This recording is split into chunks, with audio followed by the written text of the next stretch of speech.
Bismillah, walhamdulillah, wassalatu wassalamu ala rasulillah Sayyidina Muhammad ibn Abdullah wa ala alihi wa sahbihi wa mawalah, amma ba'd. Saudaraku yang berbahagia, ceritanya ada seorang jamaah yang rajin melaksanakan sholat berjamaah di masjid. Kita doakan semoga Allah anugerahkan kepada dia keistiqomahan sampai akhir hayat. Amin. Suatu hari dia datang ke masjid untuk sholat maghrib isya. Datang sebelum waktunya. Begitu sampai masjid, dia masuk ke dalam masjid. Apa yang dia lakukan?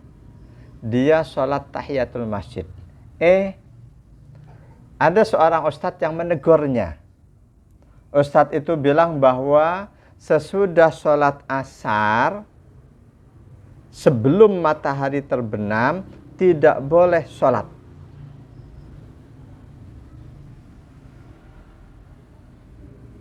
Akhirnya si jamaah itu pun ketika ketemu dengan saya, dia nanya, apa betul sih? Habis asar tuh kita nggak boleh sholat tahiyatul masjid. Sebetulnya sholat apa sih yang nggak boleh dilakukan di waktu-waktu terlarang? Ini pertanyaan dia.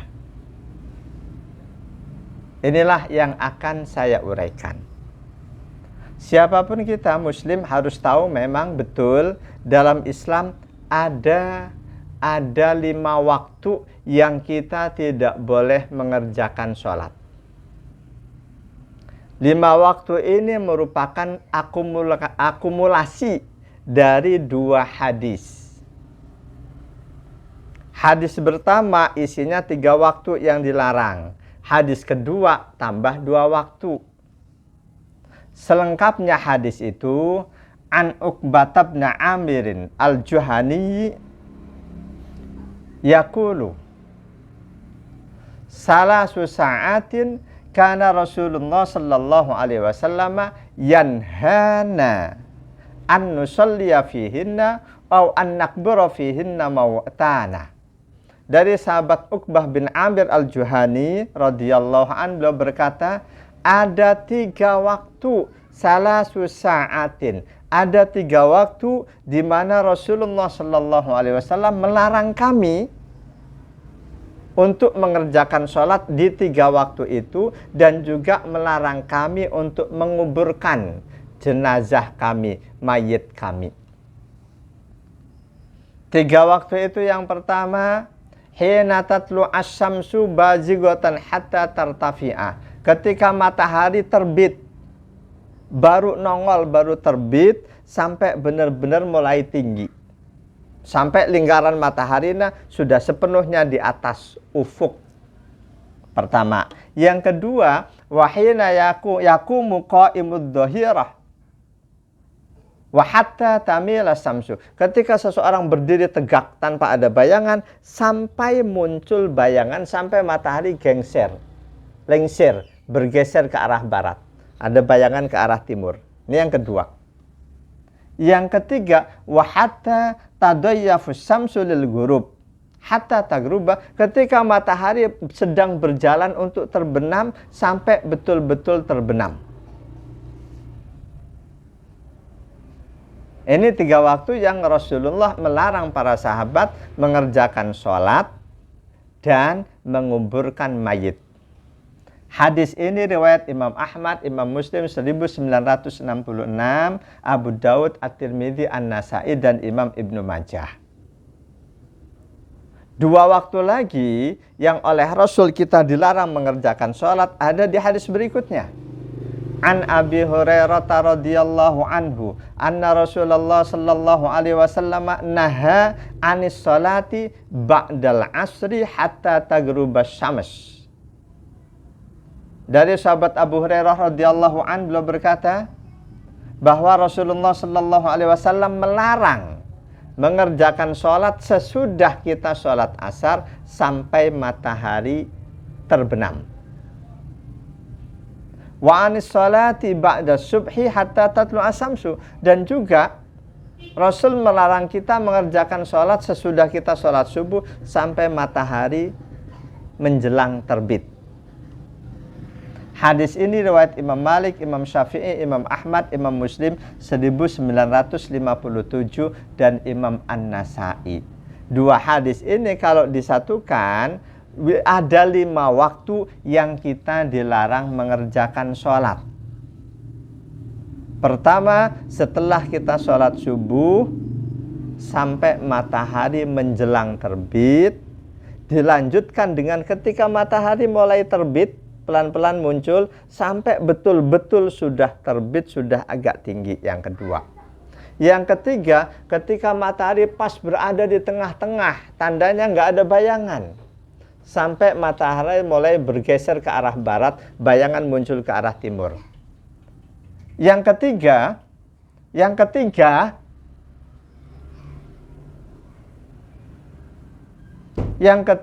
sesudah kita mengerjakan sholat asar sampai matahari mau terbenam.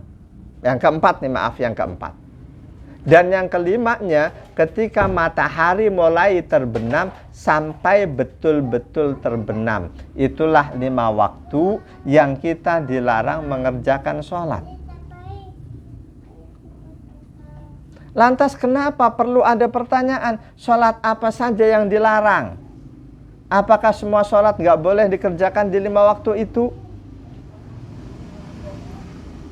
Pertanyaan ini patut diajukan karena Rasul pernah selesai mengerjakan sholat asar, beliau mengerjakan sholat lagi di rumah.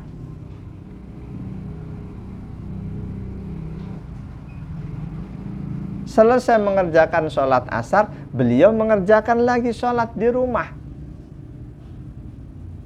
Bukankah di hadis tadi Rasul melarang selesai asar sampai matahari terbenam, berarti sampai maghrib. Kalau Rasul mengerjakan sholat, disitulah pertanyaan patut diajukan. Sholat apa saja yang tidak boleh dikerjakan di waktu terlarang yang 5 tadi? Saudaraku yang berbahagia, lebih tepatnya hadis itu an Quraibin an ibn Abbasin wal Miswar ibn Makhramah wa Abdurrahman ibn Azhar radhiyallahu anhum arsaluhu ila Aisyah radhiyallahu anha. Singkat cerita sajalah, dari Quraib. Quraib ini seorang mantan budaknya sahabat Abdullah bin Abbas. Kata Quraib, sesungguhnya sahabat Abdullah bin Abbas, sahabat Al-Miswar bin Makhramah, dan sahabat Abdurrahman bin Azhar mengutus dia untuk menghadap Siti Aisyah radhiyallahu anha radhiyallahu anhumah. Kata 3 sahabat yang mengutus Quraib ini, Iqra' alaihassalam minna jami'an. Sampaikan salam kami bertiga kepada Bunda Siti Aisyah. Wasalha anir raq'ataini ba'da sholatil asri. Dan tanyakan kepada beliau 2 rakaat yang dikerjakan sesudah sholat asar. Wakullaha, sampaikan kepada beliau, inna akhbarna anki annaki tusallinahuma, bahwa Bunda Aisyah ada kabar kepada kami para sahabat bahwa Bunda Aisyah mengerjakan 2 rakaat sesudah sholat asar. Waqad balagona anna Nabi sallallahu alaihi wasallam naha anha. Padahal di sisi yang lain kami dengar hadis dari Rasul sampai kepada kami bahwa Rasul melarang mengerjakan sholat sesudah sholat asar. Lebih dari itu, kata Abdullah bin Abbas, aku bersama Umar bin Khattab itu memukul orang yang mengerjakan sholat sesudah asar. Jadi sahabat Abdullah bin Abbas dan Umar bin Khattab pernah bersikap tegas setiap menemui orang yang sholat sesudah sholat asar, dipukul. Kata Quraib, maka aku berangkat menuju rumah Bunda Ummul Mukminin Aisyah radhiyallahu anhuma,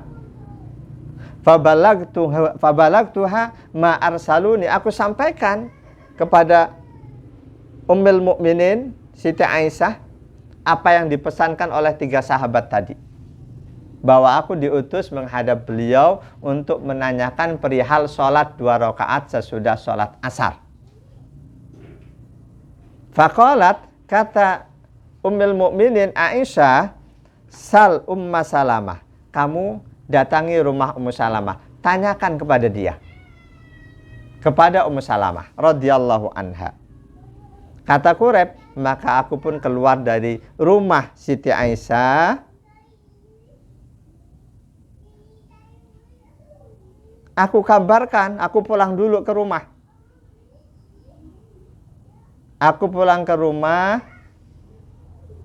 aku sampaikan kepada 3 orang sahabat yang mengutusku. Aku sampaikan ucapan Siti Aisyah bahwa aku disuruh beliau untuk menanyakan hal itu kepada Ummu Salamah.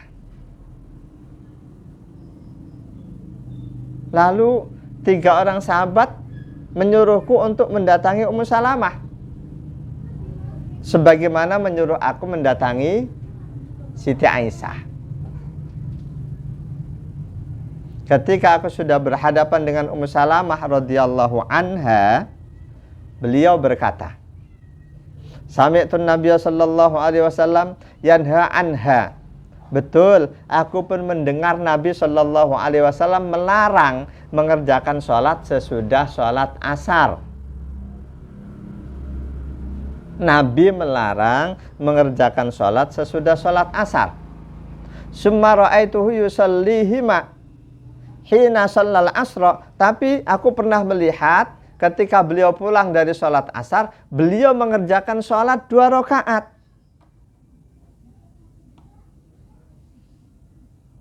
Selesai sholat itu, summa dakhala alayya wa indi niswatun min bani Haram minal ansar.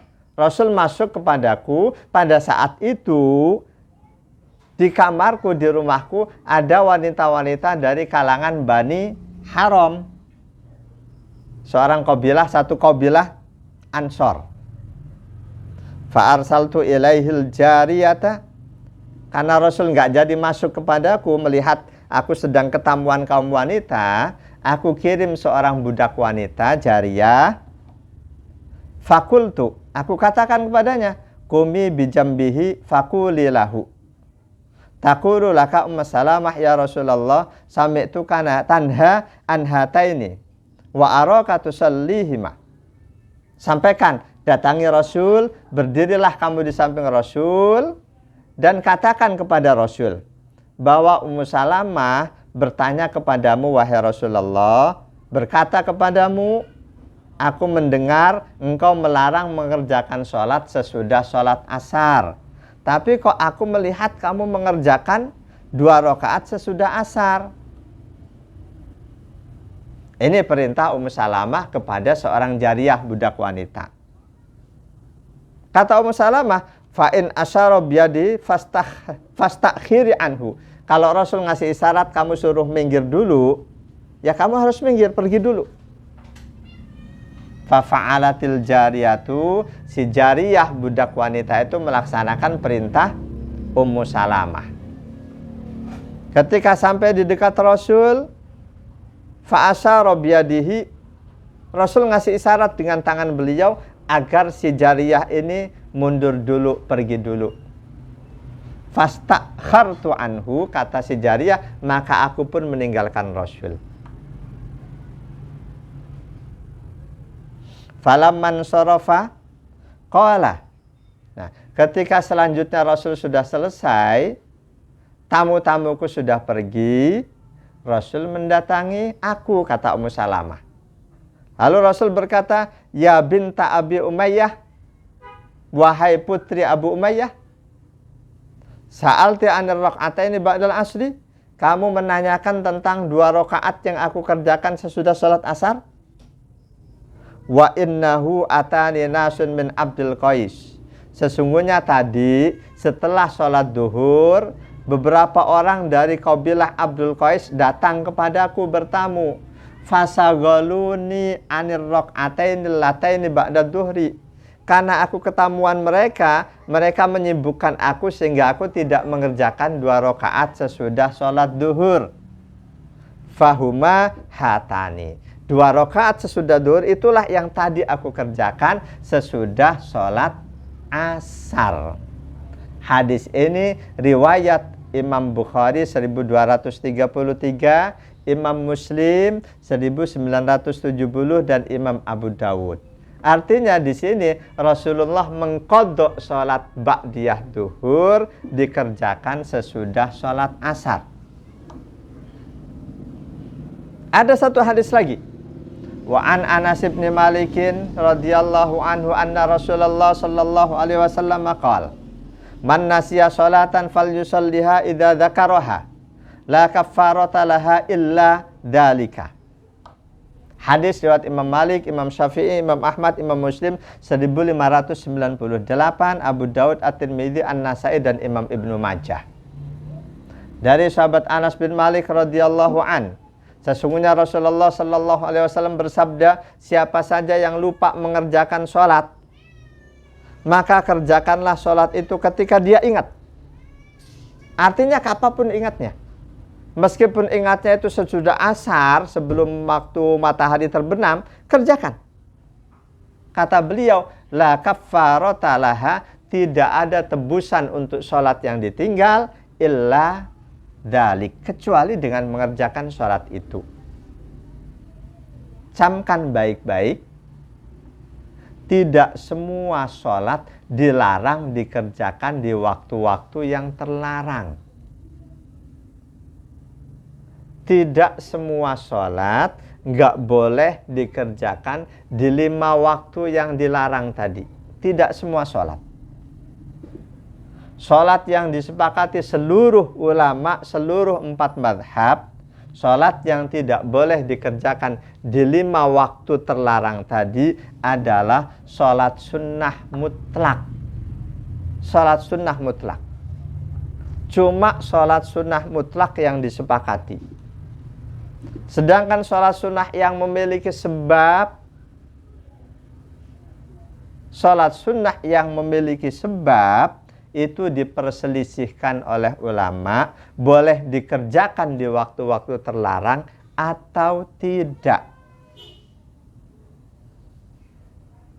Jadi untuk sholat sunnah mutlak nggak ada perbedaan pendapat. Madhab Hanafi, Maliki, Syafi'i, Hambali semuanya sepakat sholat sunnah mutlak tidak boleh dikerjakan di 5 waktu yang terlarang tadi. Perbedaan pendapatnya ada di sholat sunnah selain sholat sunnah mutlak.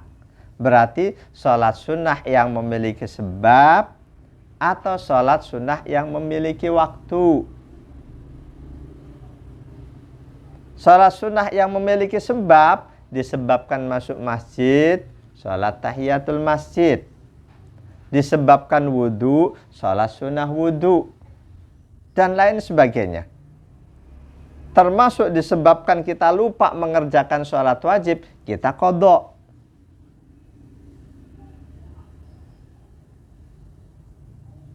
Untuk sholat sunnah selain sholat sunnah mutlak, ada dalam kitab Al-Mawsu'atul Fiqhiyatil Kuwaitiyah. Wa ajaza syafi'iyyatu salatal kusufi wa tahiyatal masjidi idza dakhala al-masjida la li gharadin ayyusalliha. Ulama madhab Syafi'i membolehkan sholat gerhana, sholat tahiyatul masjid di 5 waktu terlarang tadi. Asalkan kita masuk ke masjid itu bukan tujuan semata-mata untuk sholat tahiyatul masjid, tapi untuk mengerjakan yang lain. Seperti contoh awal tadi, seseorang berangkat ke masjid untuk mengerjakan sholat maghrib dan selanjutnya. Dia berangkat sebelum maghrib, masuk masjid sebelum maghrib. Boleh dia mengerjakan sholat tahiyatul masjid. Ini pandangan ulama madhab Syafi'i. Bahkan di kitab khusus fikih madhab Syafi'i al-muhadzab, wala yukrahu fi hadhil awqati ma laha sababun. Salat-salat yang memiliki sebab tidak makruh dikerjakan di 5 waktu yang terlarang tadi. Jadi ketika kita masuk ke masjid jam berapapun, kita niat mau iktikaf, terutama habis asar, katakanlah jam 5:30 kita masuk masjid, niat untuk mengerjakan sholat maghrib dan selanjutnya kita sholat tahiyatul masjid, boleh. Boleh. Ini pandangan ulama madhab Syafi'i. Tidak makruh. Tidak makruh.